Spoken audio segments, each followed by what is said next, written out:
here we go. The Downward Facing Spiritual Spiral podcast.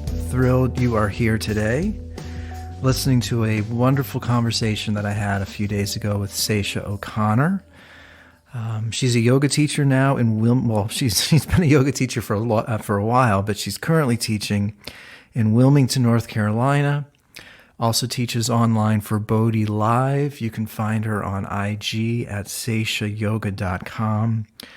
And so, I'm thrilled you're here today. Got a great conversation in store for you. You know where to find me on Instagram at Eddie Cohn or the Spiritual Spiral Podcast. I think before the conversation, I was thinking about Sesa a few weeks ago because she really adds a lot of nuanced perspective and thoughtfulness to the world we live in right now. I don't know if it's what I'm reading or consuming. I feel like I need to just sort of take a step back and sort of just live in a little bubble right now because it just feels like a toxic, dangerous world sometimes that we live in. Just for perspective here, I'm a big sports fan and all these contracts are coming out with these NBA players, and Adrian Wojnarowski on Twitter is announcing all these incredibly insane multi-million-dollar contracts, players making $40 million a year, players that you don't even know who they are, what team they play on, are making like $10 to $20 million a year. So that's happening while COVID is ravaging the world, yet all these professional athletes are making millions of dollars and people are losing jobs and struggling to make ends meet. And then Twitter, Instagram, and social media, sort of this cesspool of toxic energy where people can't have conversations anymore. If you bring up any sort of nuanced perspective that goes against what the media or what everybody else is sharing, you're the worst human being in the world. And I do think it's affecting the way people think and communicate. It's really, I just finished watching this documentary called Fake Famous on HBO. Highly suggest it. And I'll share one perspective with you before you hear the talk. Right now, there are millions of people that don't care about anything happening in our culture because they are so addicted to the dopamine they're getting every single day on Instagram. They think 10,000 followers, 50,000 followers makes them famous, and that is more of a priority than anything else going on right now. People care more right now about watching the second season of Dead to Me than anything else going on right now. I just got rid of Netflix a few days ago. I think it's so easy to get on this rabbit hamster wheel of just consuming, and not really thinking. And it's like, is it going to end? When is this going to end? Is it possible? How do we survive this chaotic world? I certainly don't have the answers, but it feels like having thoughtful face-to-face conversations is a great way to feel better about life. I know I always feel better after having a guest on the show or going out to dinner with friends, and I just felt much more uplifted and hopeful and just happier after sitting down and speaking to Sesa. So I hope you enjoy the conversation I had with her. Again, you can find her on Instagram at Sesa Yoga. If you're in North Carolina, take one of her yoga classes, or you can even take one online at Bodhi Live. That's BODHI. And that's it. You know where to find me on Instagram, Twitter, at Eddie Cohn. Any questions, please find me and send me a DM. I have a bunch of new music that's slowly coming out. You can go to IamEddieCohn.com. You can also go to eddiecohn.bandcamp.com to find and listen to this new music. And that's it. Thanks again to Sesa for taking the time to be on the show. And thank you to you for listening, supporting, and being a part of the Downward Facing Spiritual Spiral podcast.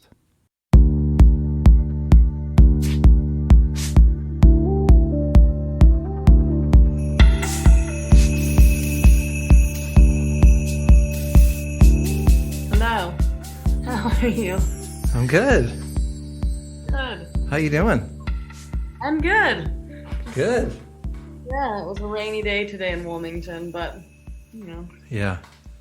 Just first of all, how you doing? Like, how's everything going? I'm good. I was in LA actually for 11 days and got back on the 4th and hit the ground running. Yeah. But like Friday, I think was my first day off, and since I got home from LA on the 4th. But Yeah. yeah, things are good. Why were you out here? One of my little sisters, she's married to an Aussie, and her, and their baby moved to Australia. And Okay. they Wow. got out of LA and bailed to Australia. So Yeah. yeah, so we were out there helping her pack. My mom was really helping her pack. I was watching the baby Okay. and just there spending time with them before they leave because it'll probably be like 3 or 4 years before we can see them and go over there to see them. So Yeah. yeah, Because of just the world that we live in right now, or? exactly. I mean, and who knows if we'll actually be able to ever get in the country. I know. I know. No, it's a crazy time we're in right now. It's But totally yeah, so crazy. that's kind of what we're thinking. It'll probably be like 3 or 4 years Yeah. Yeah. Man. before we see them. So wanted to spend time with them before they went. And it was one of those vacations where I need a vacation after because it Sure. was so much just like go, go, go. Because between me and my son, it's like we were also trying to fit in seeing all our close friends out there at the same time. Yeah. So it's nonstop. Yeah. Yeah, it was good though. I'm Seeing all the people I love and care about great. was very rewarding in itself. So Yeah, you yeah. look like you're glowing and relaxed. Yeah. Yeah. Don't feel that way, but thank you. Well, you hide it well then. Well, thank you. Yeah. Yeah. How are you? How's LA treating you? You know, everything is generally everything is generally really good. You know, it's long as my brain doesn't think too much. Although it's really hard for me not to. Yeah. Um, but it's been a very prolific year creatively. That's good. Yeah, my book is done. It's hopefully going to be out by the end of the year or the spring. Oh, that's exciting. Yeah. Um, I think you'll actually, I can't tell you what it's about. I will just say it's a satire, but Okay. I think you'll get a kick out of it. Awesome. Yeah. Cool. Yeah. But generally things are really good, healthy. That's great. That's good. Yeah. Yeah. So, but yeah, it's weird. I was thinking about you a couple months ago, and then I thought about you. You know, it's weird. I like see these things and absorb them, but then they always get me thinking. And Hmm. you know, when I started my podcast about like a year ago, I had this strange belief that no, I can never have a guest on twice. But then I was listening to other podcasts, and they're like they have people on 5, 10 times. So I'm like, what am I doing? Who cares? Why not? So random stuff here. Okay.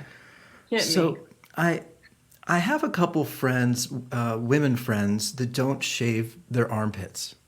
Okay. And I just met somebody a Hmm. few days ago who doesn't also.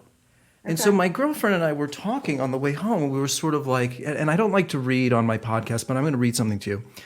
We were like, God, where did that stigma come from? Like, where did it suddenly become a thing where women should, quote unquote, shave their legs and their armpits? So I type it in Google, and like the history of underarm hair or something. So developments in these industries enabled, and this is back in like the early 1900s, an Hmm. advertising campaign began in 1908 to show American people that that female underarm hair was offensive. These industries were the male hair removal product industry, and at the time, Gillette had just come out with like the razor blades, and they were making a killing because men were shaving, but they weren't reaching women. Woman demographic. Right. So so coupling that with the women's clothing fashion industry began producing sheer and sleeveless evening gowns and dresses. And so advertising sort of evolved and developed in magazines. And they were writing these words that were making women believe you would look better in these dresses if you shaved your underarm hair. And I was thinking, God, it's like it's amazing the power of advertising and these corporations. Obviously, this correlates today, but this is back in fucking like 1908 and that's going on. Yeah, I mean, that's wild, but it's so evident. I actually just posted something on my story on Instagram, just a quick little like, can we just talk about this real quick? Because now it's like filters, right? These Yeah. filters are completely altering people's faces based on what society or media or whatever deems as beautiful. Yeah. Like you'll have to go and look at it, but this filter completely alters my face, like makes my upper lip much bigger, like it has plastic surgery or Botox, and like trims in the side of it's wild, but it comes up as like one of the top suggested filters, just maybe because it's the most popular. Like I don't ever use filters almost, but it's like just constantly seeing that and having it put in front of your face, that becomes the consciousness or the norm, right? That becomes our conditioning of like, oh, well, this is what's normal. This is what's normal. This is what's normal, right? And so that's basically what it is. It's just conditioning over time. And then we completely forget about what is actually normal. Yeah. Right? It's crazy. But yeah, that's wild. I know. But then it got me thinking, like, because people will say to me as I sort of question and criticize our culture's obsession with the superficial and like appearances all the time. But gosh, this is 1908, so clearly somebody was thinking, whether it was the CEO of Gillette or the first fashion magazines, we need to make women feel insecure, and so they can then go out and do this thing. It's Kind of just bleeds into the whole like not, but like white men in power, right? It's like we have to make people think that they are lesser than they are so we can make money and continue to be in power. yeah. It's a wild complex, and it continues in so many different facets throughout the world, even today. I guess like when did you? I mean, I feel like you at least give off this persona of not caring what people think, and but I do think we all subconsciously have to care, else we wouldn't be human beings. I mean, we're all Right. sensitive Yeah. souls. But at what point did you sort of? At what age were you aware of like not necessarily maybe the power of your body or the power of like the culture's view of what you should be doing or do you know what I'm saying? There's kind of like a couple layers Yeah. here. I don't know. I guess I've always been an anomaly in so many ways.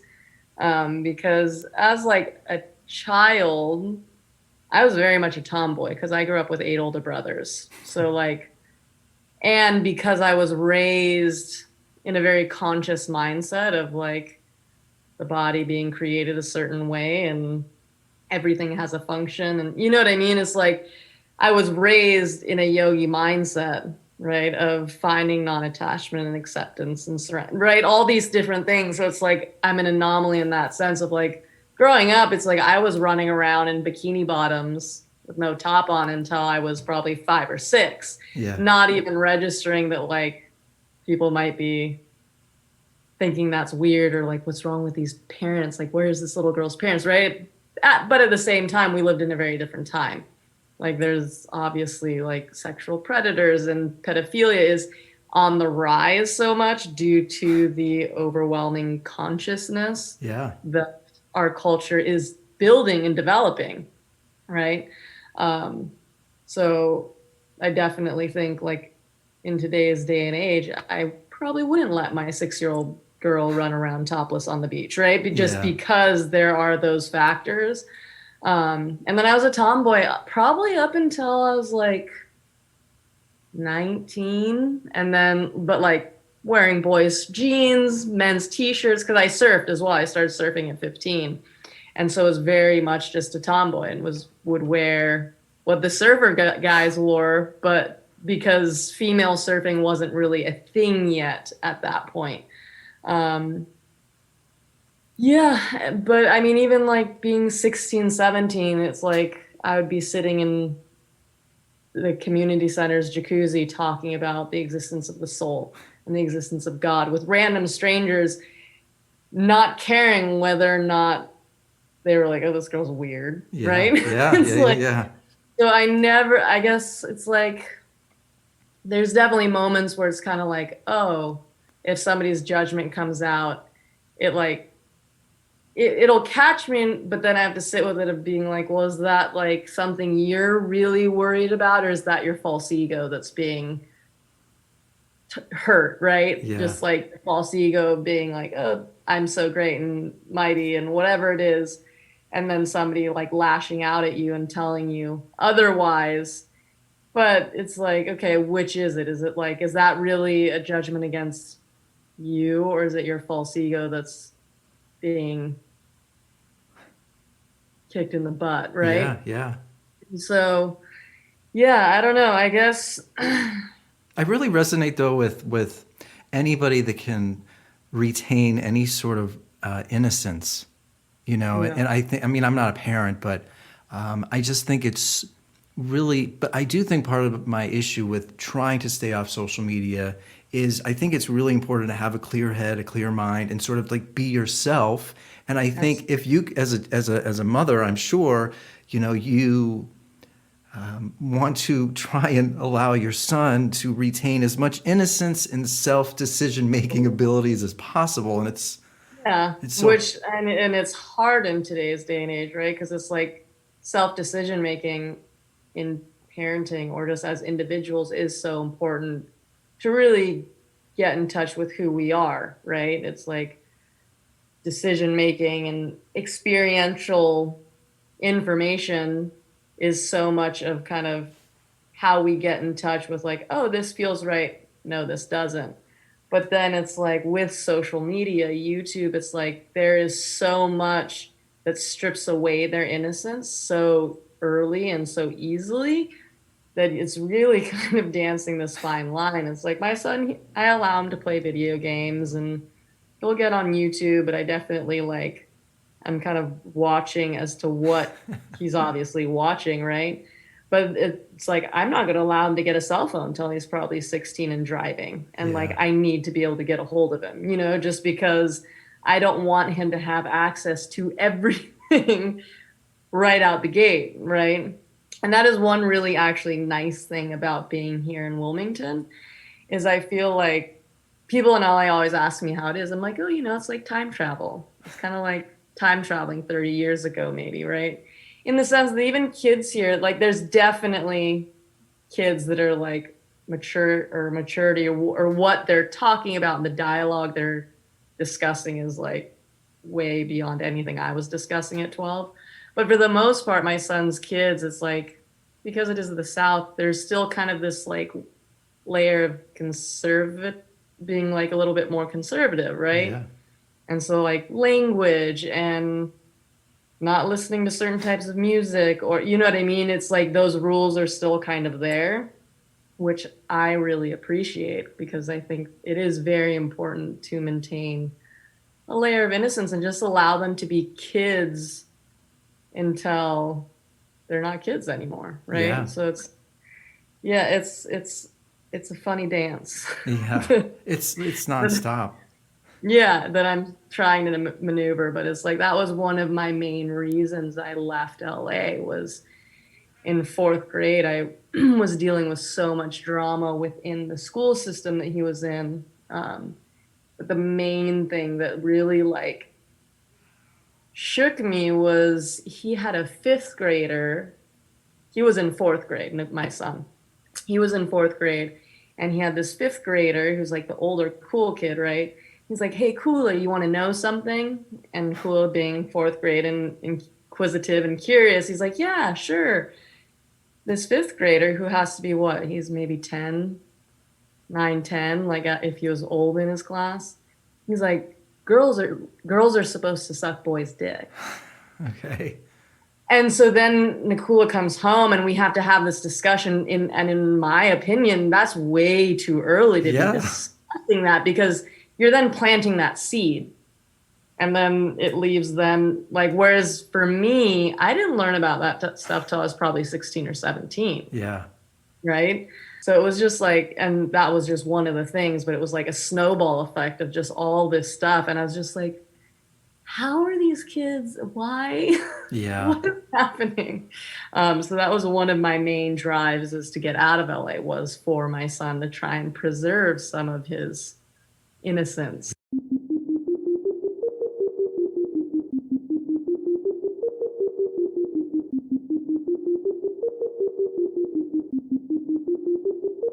Do you know the story about Elliot Page being trans and um, he was Ellen Page from the show from the movie Juno. Yes, yes, yes, yes. I haven't followed it closely, but I do Yeah. know. Well, he was speaking to Oprah Winfrey last week, and it's actually really heartfelt and insightful. But it was a few things that I was thinking about. They're talking about, ironically, how so many of our judgments, prejudices are created by the entertainment industry. And here are all these uber liberal Democrats, many of them, actors, actresses, talking about, these issues in America. Yet I just think there's some thick irony when so much I think of what is learned and thought is from what kids and people are watching in movies and TV shows. And I think about this show Euphoria that was on HBO, which I loved, but it's basically showing this incredibly salacious activity from teenagers. And Mhm. it's and I just kids are watching that show, and it's sort of like if they're seeing all this drug use going on, all this sexuality going on at the age of 14, 15, 16, or 17, that is impacting. Yeah. I think we're naive to think that Hollywood isn't really controlling what's going on. I mean, to a degree, right? I mean, it's the same thing with that show that was on Netflix, 13 Reasons Oh, Why. right. Yes. Suicide, right? It actually made teenage suicide shoot up so much statistically speaking because it was basically glorifying suicide Yep. if you think about it. It's like oh wow, it's like all this attention can be created around if I commit suicide. And so it was a very like um it was very, and I watched the first season and I was like, this is really heavy because it totally does. It kind of just glorifies that idea. And it was, which is so sad. And it brings back like to what I was taught. It's like everything we put on, in, and around our body, whether it is sound vibration, what we're watching, who we talk to, who we hang out with, to the food we eat, to what we're drinking, everything has an effect Hmm. on consciousness. And it's either covering us in darkness, if you want to like quote unquote put it that way, or it's going to help elevate us to a more spiritually elevated place.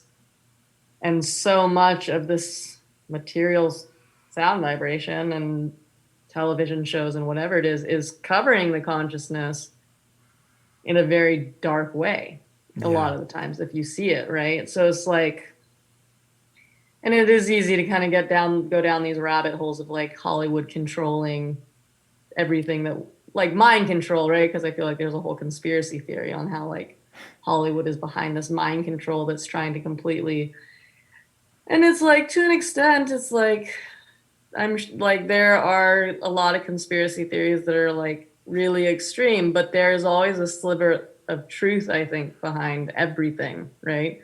It's like whatever way you cut it, it's like somebody took a little bit of truth and then went with it. Right. And right? So it's kind of like there's definitely, whether they're intentionally doing it or not, who knows? And it's like, is anybody ever going to come out and like outright say like, yeah, we're trying to mind control Yeah. all of society through our TV shows and series and movies. Probably not. Yeah, but I think if the intention is to make money, then Mhm. to me, it becomes a nefarious intent and you're trying to get people involved or hooked or to watch. It doesn't, the truth doesn't matter. What matters is the drama or sort of manipulation. Yeah. And so, I mean, it's just, I'm thinking about drug use. Anytime I see drugs being portrayed on television or movies, it looks super cool. Like you should be doing it. So, Yeah. I don't know. Yeah, it's a wild thing. And it's like as my son gets older, it's like he is watching those types of movies and seeing that type of stuff. So I always have to just be very real with him and also remind him of because like in living in Venice, he had like this very deep fear of like the homeless people there. Not just like all of the homeless people, but the ones that are clearly on something, if Yeah. not multiple things. Like he had this deep fear of them. Because as kids, it's like they're very susceptible to energy, right? And what is safe and what is dangerous. And so like I would be very upfront with them and just be like, well, that's what happens when you do too many drugs or if you do this, you know what I mean? So it's like when we see movies like that, it's like you have to remind them of like the reality that it could take you down. Or even something like guns. It's like I don't have an issue with people owning guns, but I feel like a lot of these movies they glorify guns, and it's such a cool thing to own a gun, Yeah. right? So a few years back, I had him watch. I forget what the movie's called, but it was by Mel Gibson, and it was about the Braveheart. Seventh Day Adventist Oh, guy who joins the army and was like yeah. sent to the front lines as a medic, right? But because it really shows you like it's very real. Like Mel Gibson did a really great job on portraying what war and guns and all these weapons actually do. But they're not fucking toys, and it's not just something that's cool to stuff in your pants. It's like they're weapons, right? So it's like I'm very clear with my son as to like the reality of like, yeah, sure, it could be fun and it's going to be deemed as cool throughout all your social groups for sure, because that's what kids are going to be telling you. But this could be the reality. And especially with him, because we have the addict gene in my family. Both my grandparents were alcoholics. His biological father is an alcoholic. It's like I'm very real with him, and like you could go down a very dark path. So you're gonna have to make a choice as to what you do, Yeah. right? It's like I said, it's like walking this very fine line. Yeah. Well, I You feel have to like like navigate it. yeah. Well, it's funny. I was talking to a friend of mine for a podcast a couple days ago, and he was asking me about how I'm doing out here in LA. He's in Detroit, and I strangely have a hard time leaving the house now. And he said, well, it's because of COVID. And I said, no, I don't think it's because of COVID. I'm not worried about that. But there is this strange energy in the air out here. A very quick story. My girlfriend and I were bike riding yesterday, and we go on these long rides to Hermosa. And part of it, we're on on streets as opposed to bike lanes. And this woman's making a left turn in her SUV, and she's like kind of cutting me off and then almost hitting my girlfriend. And so I yell out to her. I'm not swearing, but I was pretty pissed off. I said, look out where you're going. But I'm yelling, and then all of a sudden, this guy out of nowhere, walking in the street, starts yelling f bombs at me and my girlfriend, telling us to fuck off. And there's that moment in my head where I'm thinking to myself, if I say something right, if I told that guy to fuck off, I could tell he was just going to go nuts. And my girlfriend's like, who knows, maybe he has a gun or something.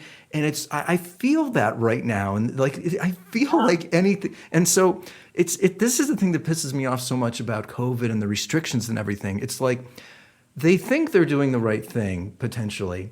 But if you tell a bunch of people just to stay home and wear masks all the day, and I realize the restrictions have sort of been lifted, Mhm. you're going to create a lot of anxiety, I think.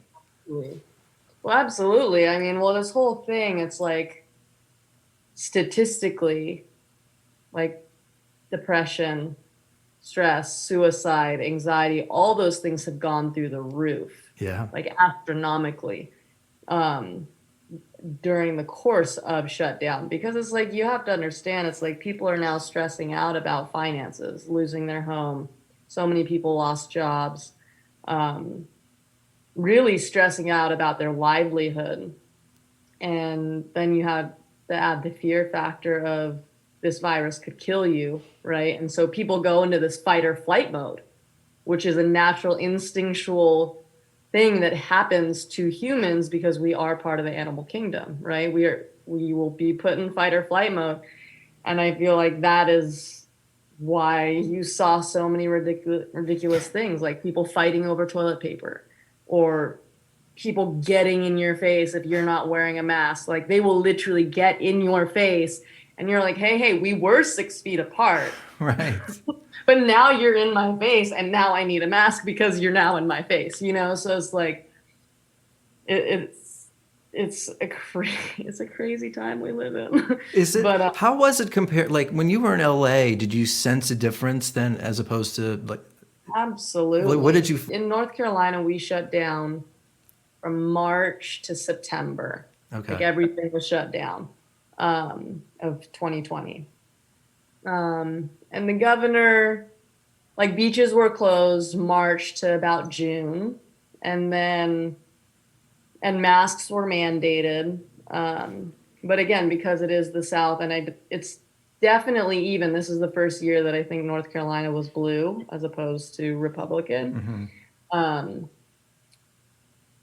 I don't know if it's, I don't know what it is, but like, masks were mandated. You're supposed to wear them out in public, outside, but they never went to the point where they closed down parks. And they, like I said, they closed the beaches for 3 months, but then opened them.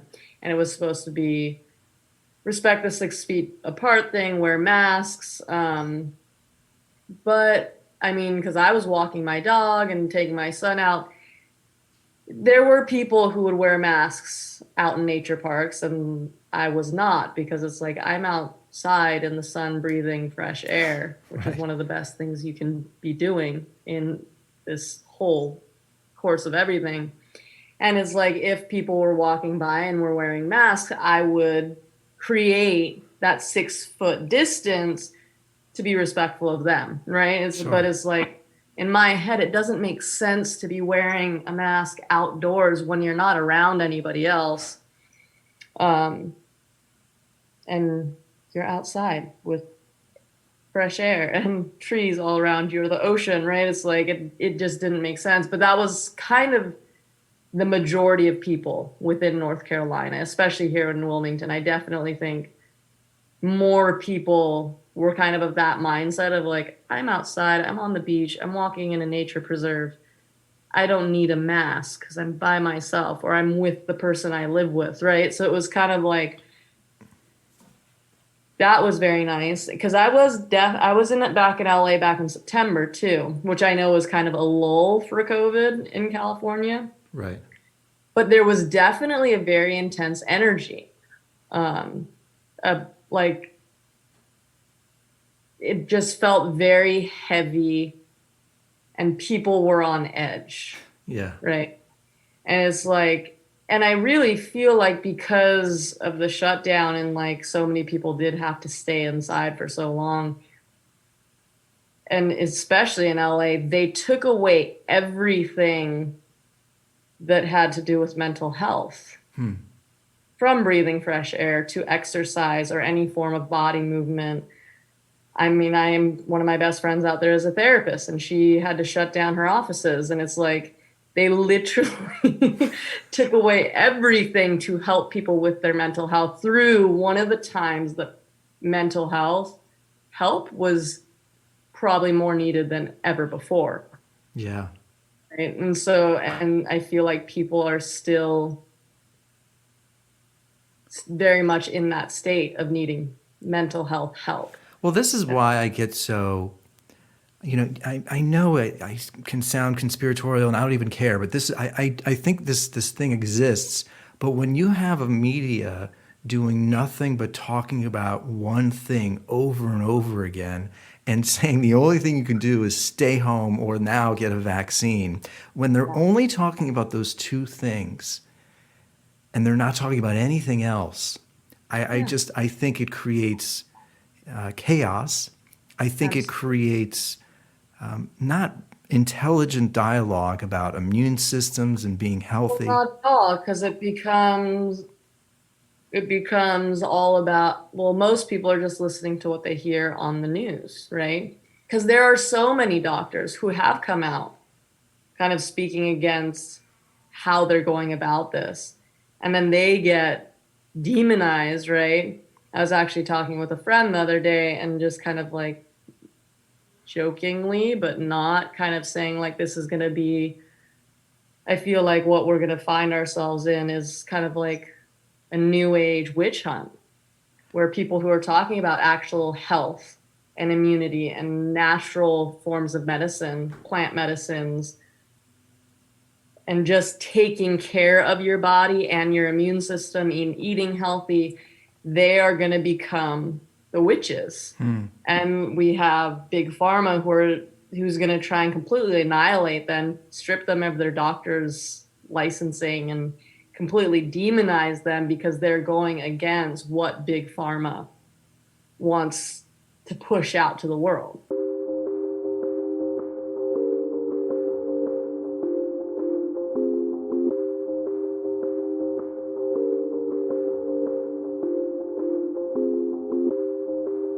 I read this article in NPR where they were talking about treating human beings like animals, and if the way that the Nazis thought of the Jews, they were Mm-hmm. making people think that they were savage animals and they Yeah, deserved what they get. And there's exactly. this strange thing happening right now where that's there people are making others feel like dogs and animals if they don't. Yeah. Yeah. Well, it's just, and that's again, it comes back to the power of sound vibration, right? And altering someone's consciousness. Because it's like that with the Nazis, it's like they were comparing them to not just animals, but to like rats and these things that you don't want around that you would naturally kill if they were in your home, Yeah. right? They were comparing them to these very filthy, just like the bottom of the list, like things that ordinarily you'd be like, oh yeah, why are we keeping them around? Right. Right. And so it's like, but that continual sound vibration shifted enough people's consciousness to be like, oh, yeah, these Jewish people are like, they're filthy, they're disgusting, they're right. So it's Yeah. like If something is repeated over and over again. over and over again, it alters the consciousness. It completely veils the intelligence and the consciousness, um, and conditions you to think that that is truth Yeah. ultimately.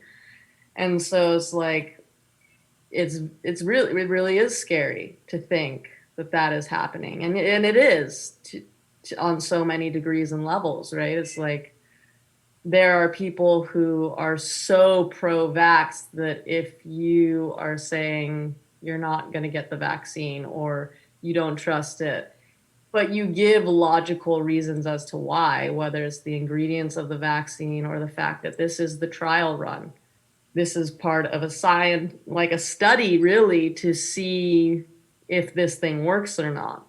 You have to sign 4 waivers of liability that is basically giving the doctors, big pharma, the government just complete freedom from any adverse side effects. And then it's like, and these same people are generally the same people who it's like they think theirs, which is a database of anybody who's ever had an adverse side effect to vaccines, they can go and upload that.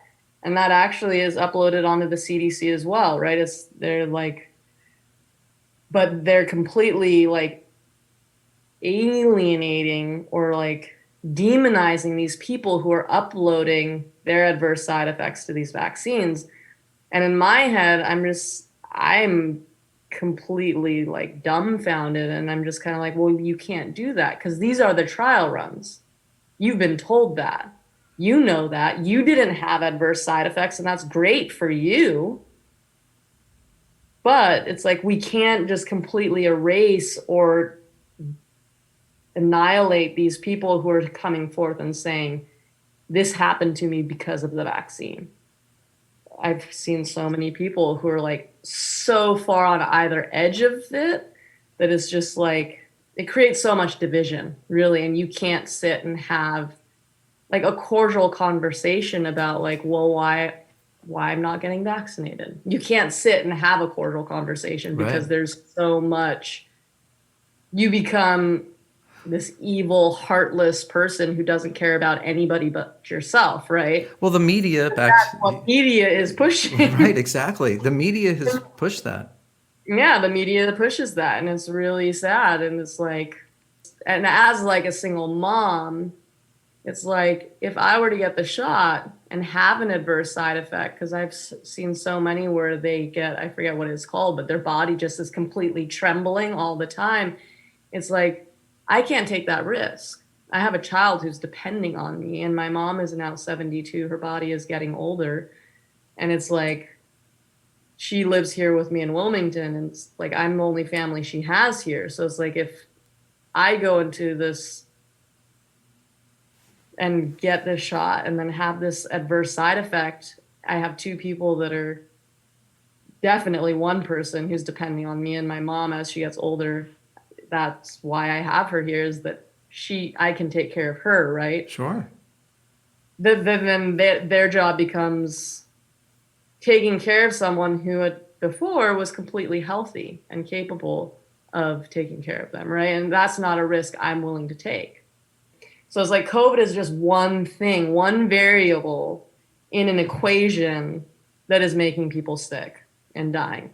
But nobody's talking about the rest of it.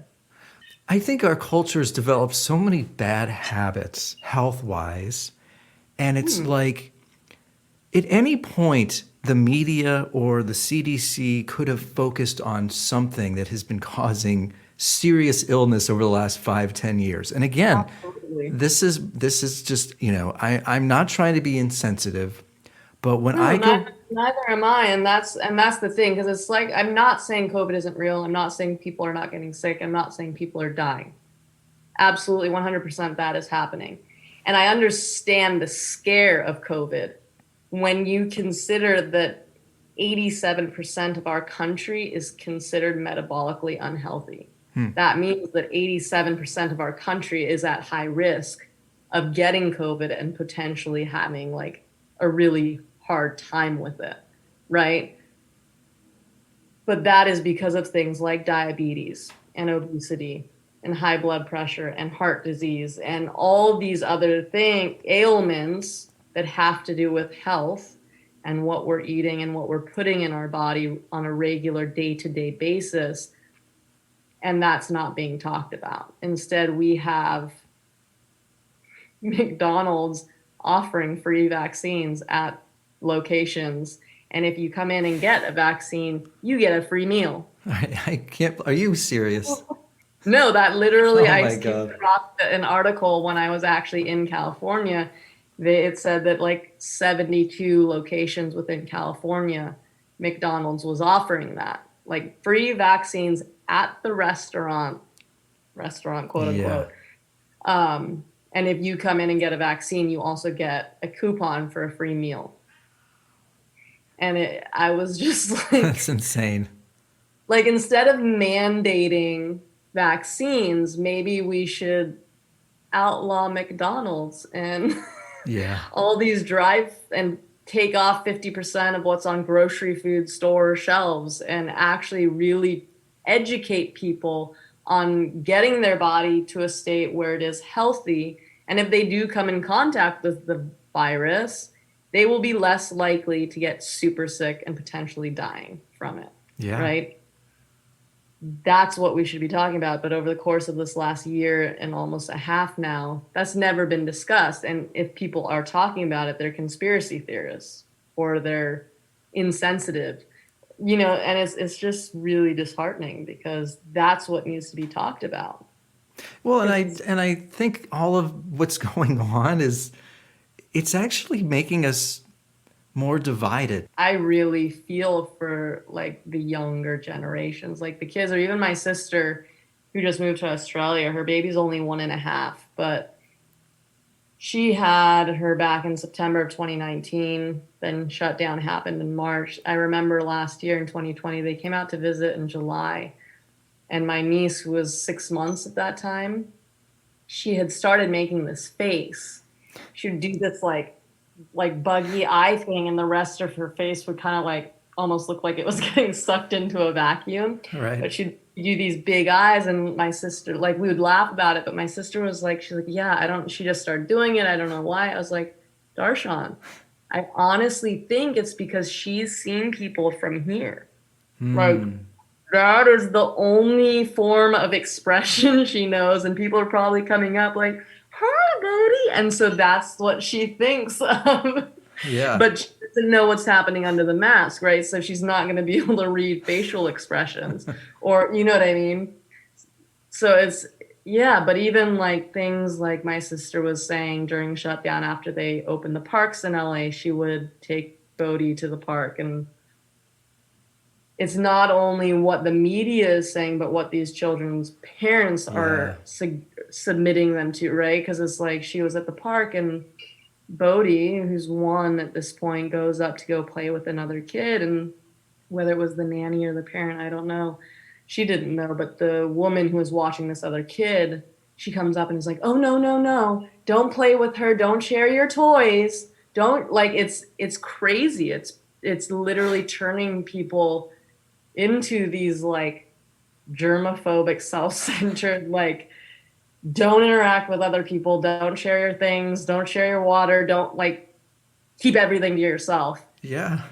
It's crazy. So I really do feel very bad for like the younger generations. And it's like, luckily here in Wilmington, it's, my son never had to get subjugated to that.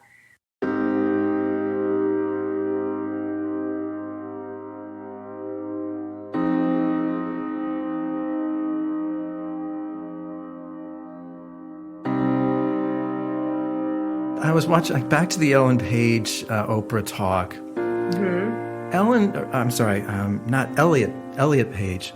He was, he's very emotional, talking about the struggle that he's been going through this process.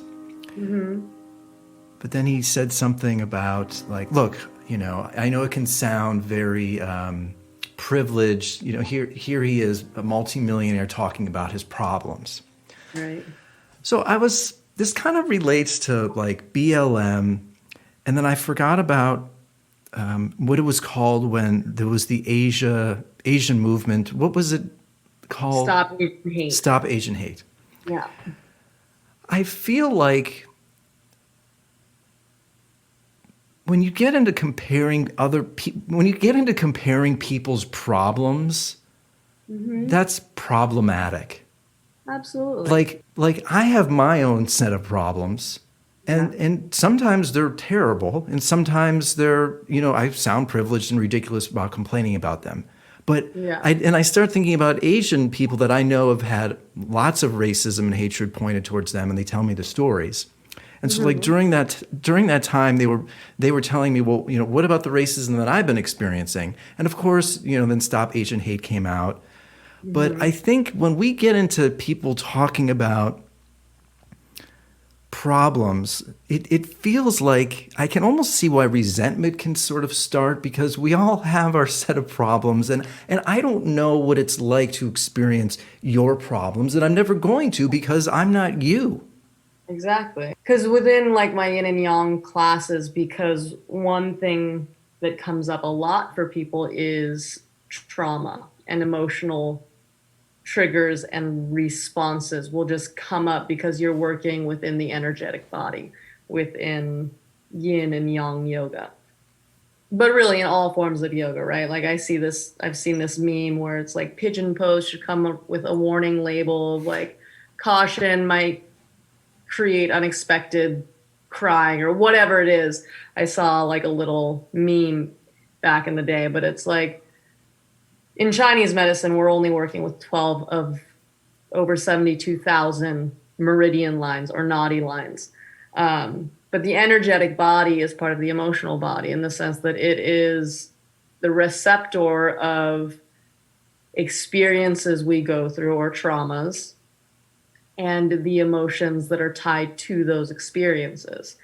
But it's supposed to be what the conduit of which we experience, but then ultimately flush out of our body.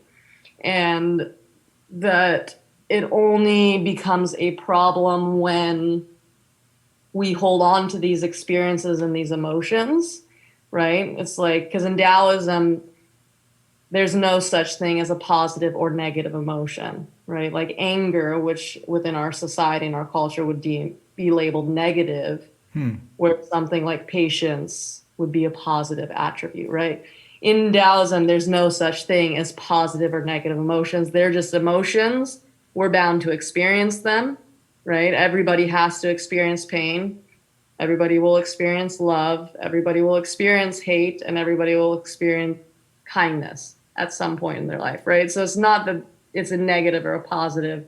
They are just emotions that we have to experience, but it's an imbalance of emotions that creates problems within the body. Like, right, it's becoming more and more talked about, how we store trauma within the physical body. And it really stems from Ayurveda or these very ancient Eastern medicines.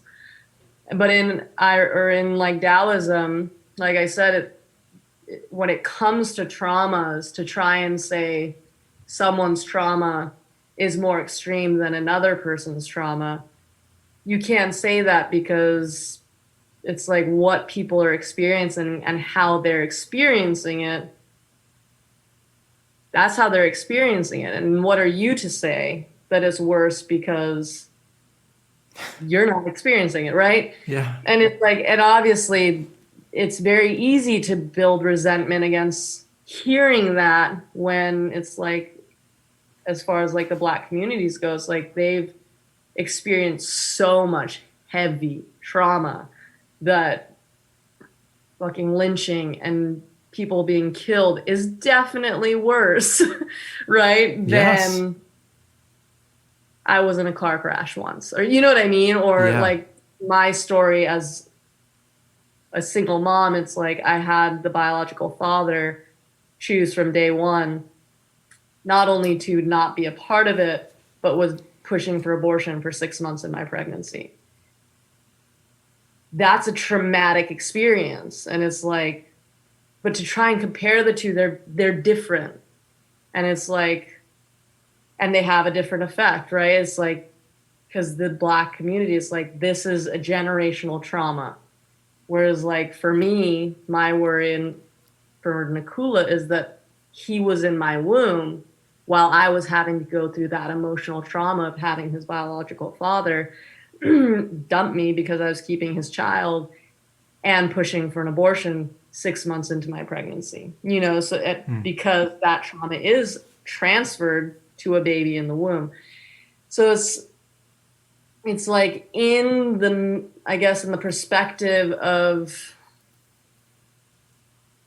like, I guess a scale of 1 to 10, like obviously, definitely what the Black people have experienced is worse.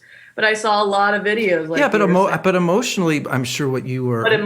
right, exactly, and that's why, like within therapy and Ayurveda and like Taoism, they say you can't say one person's trauma is worse than another's, because that person has experienced trauma, and to try and put your perspective or experience it from your perspective is impossible, because you're never going to, right? So it's like we just have to honor anyone and everyone's trauma as their own and try and do it from a place of being not sympathetic, but like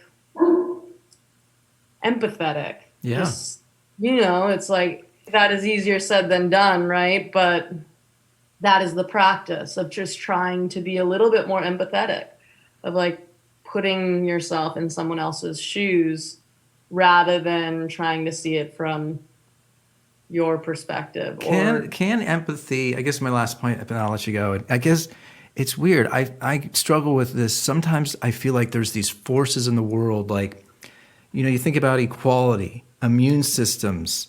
They're sort of like these abstract ideas yeah. that I feel like people, institutions are trying to sort of like control, but life is so chaotic and almost out of control.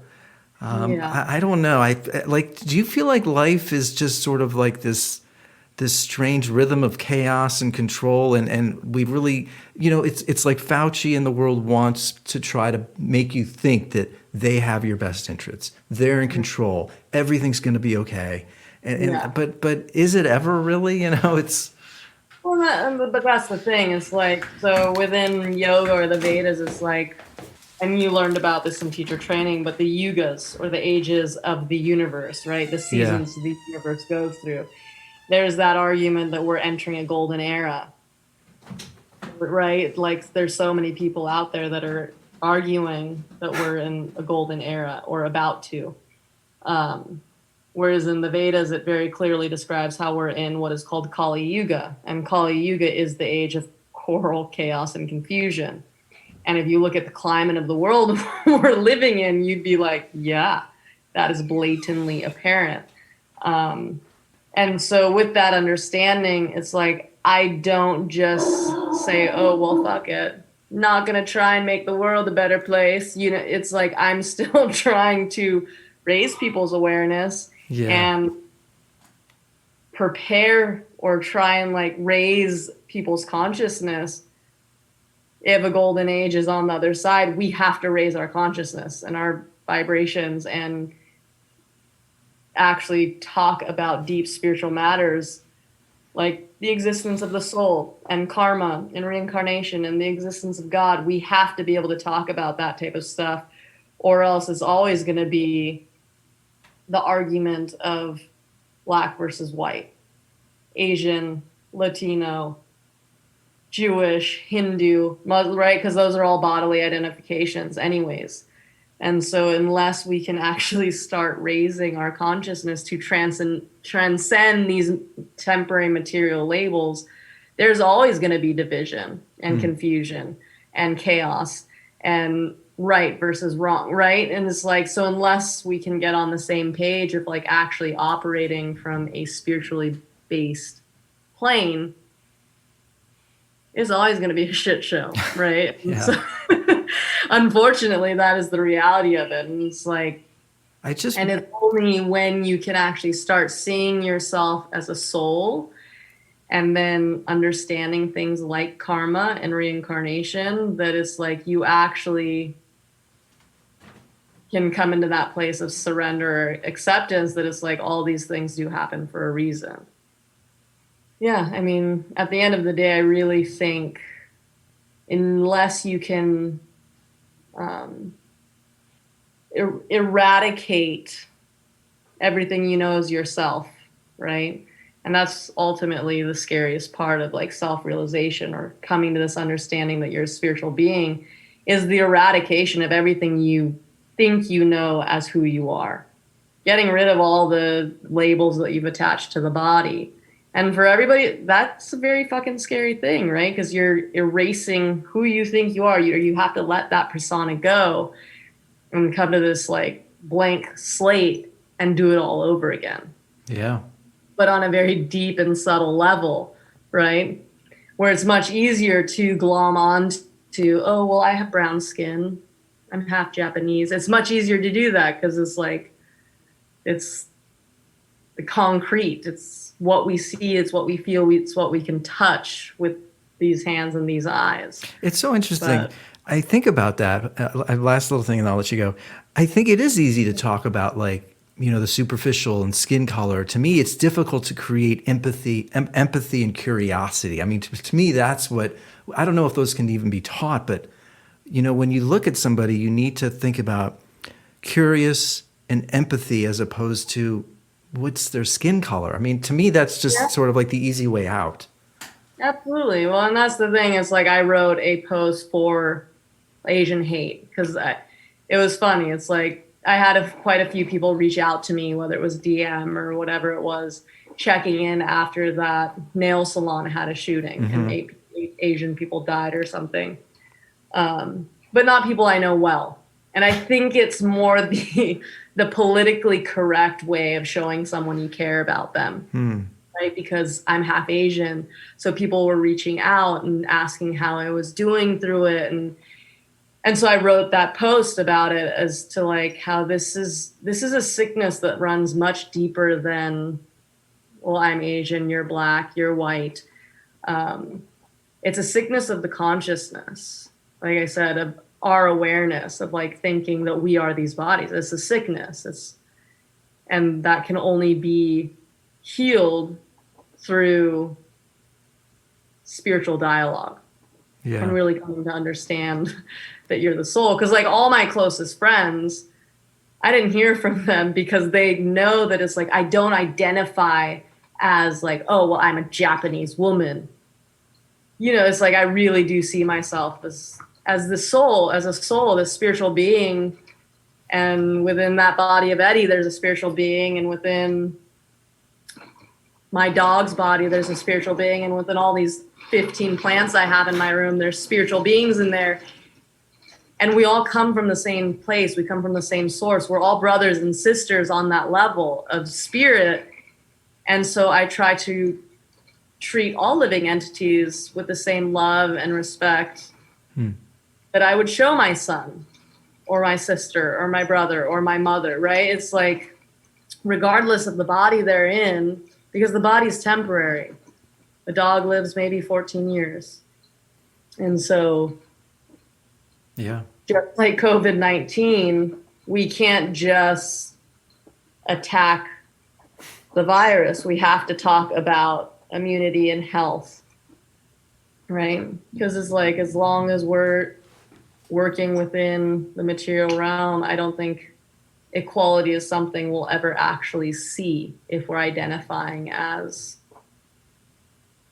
humans, animals, Black, Right. white, right? It's like you're going to always have division and differences. We're calling for all this reformation, like police reform, or blaming this person in office and that person as president and da-da-da, right? We're blaming all these other people and we're demanding change. But it's like, what good does that change make if we're just replacing these people in that mentality with more people that are in the same mentality? Yeah. Because we're not changing people's consciousness or their mentality and their conditioning. It's like so many people have been conditioned to think that this is it. We're this body, this skin color, this religion, whatever it is, that's the conditioning they've been put through.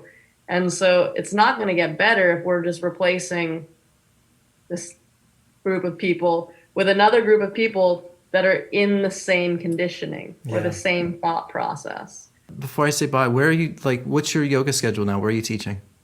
I'm just teaching at Yoga Salt in Wilmington. I teach in the studio 3 days a week on the pier on Wednesday mornings. And then I'm also a part of Bodhi Live. It's an online platform that Kamal and a group of us teachers, a lot of them from Yoga Salt, put together during shutdown. Cool. It was, I filmed just myself over 50 hours worth of content during shutdown.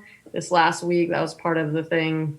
I just came home from LA and hit the ground running. I filmed 25 more classes in 5 days.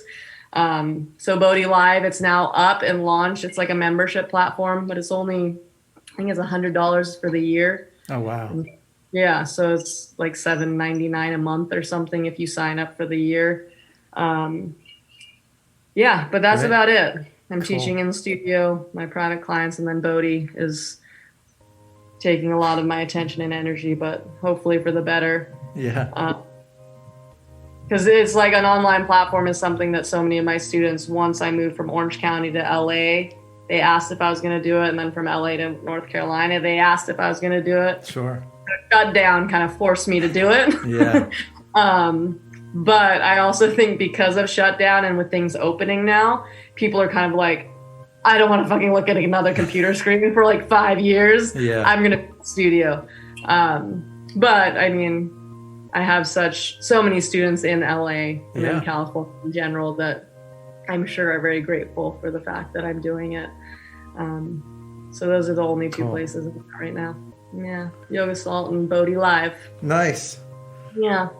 Well, it's always great to talk to you and Always see good to you. see you. Yeah, and say talk to you and say chat. say hi, please, to Tamal and I will. the crew. I will, for sure. Yeah. Definitely. We're all out here. We're slowly trying to drag the West Coast over here. I know, right? Yeah, but I will let him know you say hello, and yeah. Cool. Always good to talk to you. Likewise, Sesa. I'll see you soon. I'll see you soon. Bye. Good night.